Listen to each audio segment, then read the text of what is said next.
आकाश रो रहा था, बिजली आसमान को चीरती हुई गिरी। कुंती कांपती हुई खड़ी थी, उसकी बाहों में रखा बच्चा उसे देख रहा था। लेकिन उसने देवताओं को बुलाने की क्या कीमत चुकाई थी? और यह बच्चा किसका भाग्य बदलने वाला था? महाभारत की पिछली घटनाओं में ऋषि किंडम ने पांडु को श्राप दिया था कि यदि वह अपनी पत्नियों को आलिंगन करेगा तो उसकी मृत्यु हो जाएगी। भाग्य से बंधे हुए वह जंगल में चले गए और कुंती और माद्री उनके साथ खड़ी रहीं।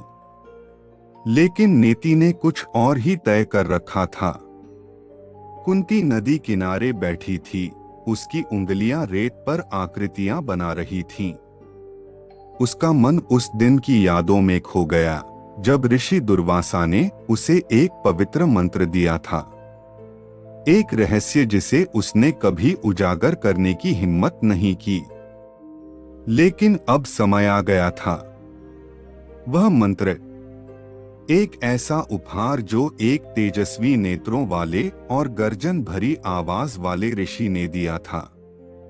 इस मंत्र से तुम देवताओं को बुला सकती हो, उन्होंने कहा था।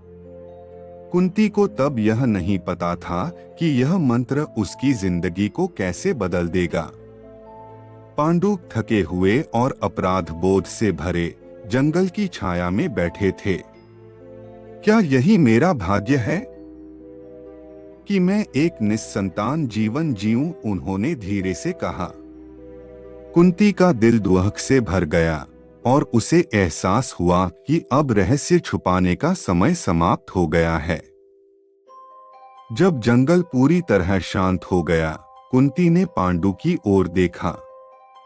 तुम्हें एक बात जाननी होगी, उसने शुरुआत की। उसकी बातों का भार हवा में भारी था, एक ऐसा रहस्य जो अब उजागर होने वाला था। कांपते हाथों से कुंती ने मंत्र का उच्चारण किया।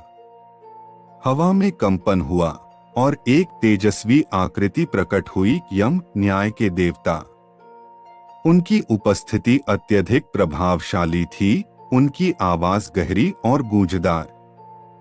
यम का आशीर्वाद तुरंत और अंतिम था। एक बच्चा जन्मा, उसकी आंखें ज्ञान से चमक रही थीं। स्वयं धर्म का प्रतीक।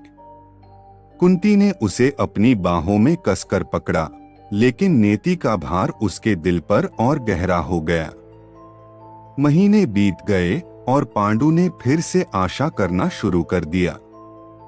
लेकिन श्राप एक छाया की तरह उनके जीवन में मंडराता रहा। कुंती, यह जानते हुए कि वंश का भविष्य उस पर निर्भर है, ने एक और देवता को बुलाने का निश्चय किया। इस बार उसने वायु के देवता को बुलाया। एक शक्तिशाली आंधी जंगल में दौड़ गई और पत्ते चारों ओर बिखर गए। वायु की आवाज गूंज उठी जैसे आकाश में गरजते बादल। दूसरा पुत्र जन्मा, उसकी पहली चीख गरजते तूफान जैसी गूंज उठी। भीम की शक्ति नवजात शिशु में ही स्पष्ट थी। कुंती ने विस्मय से देखा, परंतु उनके गुप्त राज का बोझ और भारी हो गया। पांडु आनंदित थे, परंतु उनके हर्ष में दुख की छाया थी।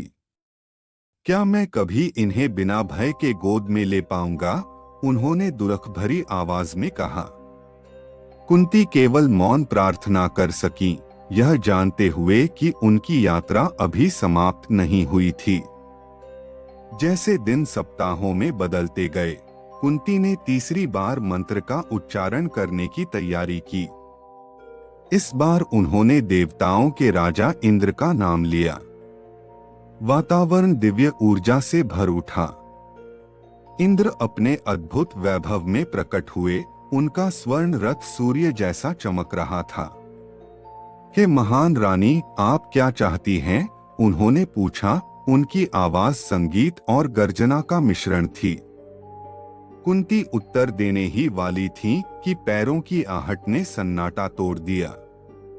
मद्री अंधेरे से बाहर आईं, उनकी आंखें सच्चाई को समझने के साथ चौड़ी हो गईं। पर अगर मैं भी देवताओं को बुला सकूं, उन्होंने धीरे से कहा। जैसे ही मदरी पास आई, उनकी आंखों में जिज्ञासा और लालसा झलक रही थी। उन्होंने कुंती के दिव्य रहस्य का एक अंश सुन लिया था।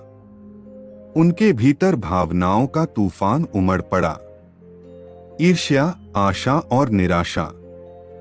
कुंती, क्या यह सच है? क्या आप सचमुच देवताओं को बुला सकती हैं? हाँ, यह मंत्र अपार शक्ति का वरदान है, लेकिन इसे बुद्धिमानी से उपयोग करना होगा। मदरी की लालसा का भार स्पष्ट था। उनकी आवाज कांप रही थी जब उन्होंने समझने की कोशिश की कि क्या यह दिव्य आशीर्वाद उनके लिए भी हो सकता है। क्या मुझे भी वही सुख नहीं मिलना चाहिए, कुंती? अपने बच्चों को गोद में लेने का सुख? कुंती ने संकोच किया। पवित्र मंत्र की रक्षा और मदरी के प्रति अपनी करुणा के बीच फंसी हुई थीं। सरसराते पत्ते उनके दिल की उथल-पुथल को प्रतिबिंबित कर रहे थे। देवताओं को हल्के में नहीं बुलाना चाहिए, लेकिन मैं तुम्हें मंत्र सिखाऊंगी। इसे केवल एक बार और शुद्ध मन से उपयोग करना। मदरी ने मंत्र को पवित्र जीवन रेखा की तरह थाम लिया। उसी रात तारों से भरे आकाश के नीचे उन्होंने अश्विनी कुमारों, दिव्य चिकित्सकों का आह्वान किया। अश्विनी कुमारों, मुझे जीवन का वरदान दें, जुड़वा पुत्र दें जो हमारे वंश को आगे बढ़ाए। स्वर्ग ने उत्तर दिया। एक दिव्य प्रकाश उतरा और जुड़वा नवजात नकुल और सहदेव संसार में आए। उनकी उपस्थिति से अनुग्रह और जीवन शक्ति झलक रही थी। मेरे पुत्र, देवताओं ने मेरी प्रार्थना सुन ली। इधर हस्तिनापुर में धृतराष्ट्र और गांधारी अपने चमत्कार की प्रतीक्षा कर रहे थे। गांधारी की निष्ठा ने उसे अंधे पति के अंधकार को साझा करने के लिए अपनी आंखों पर पट्टी बांधने को प्रेरित किया। गांधारी, क्या तुम सचमुच मेरी अंधता को साझा करना चाहती हो? हाँ स्वामी, आपका संसार ही मेरा संसार होगा। गांधारी के त्याग ने उन्हें व्यास का आशीर्वाद दिलाया, जिन्होंने उन्हें 100 पुत्रों का वरदान दिया। लेकिन भाग्य ने अपनी अलग राह चुनी। तुम 100 पुत्रों को जन्म दोगी जो महानता के लिए नियत होंगे, लेकिन सावधान, अहंकार विनाश का कारण बन सकता है।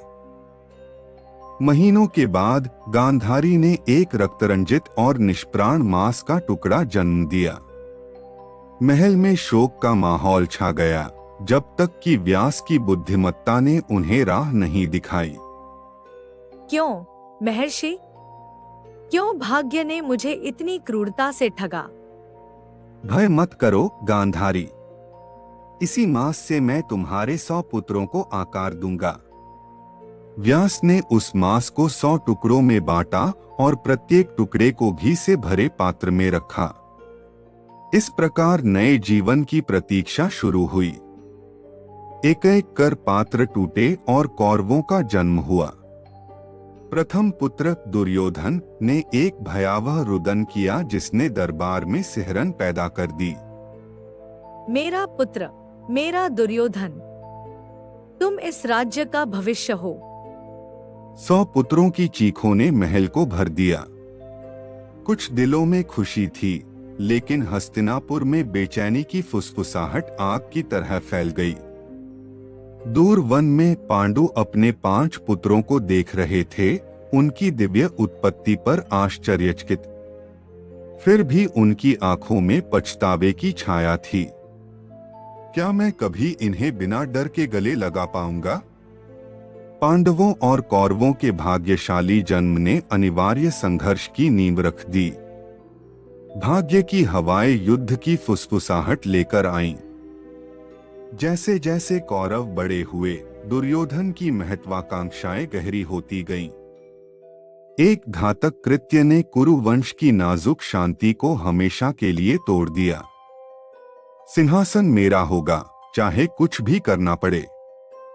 यदि आपको यह कहानी पसंद आई हो तो लाइक बटन दबाएं और हमारे चैनल को सब्सक्राइब करें अगले एपिसोड के लिए।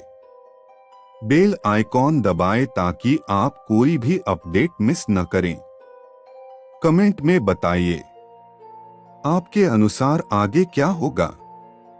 अगले एपिसोड तक जय श्री कृष्ण।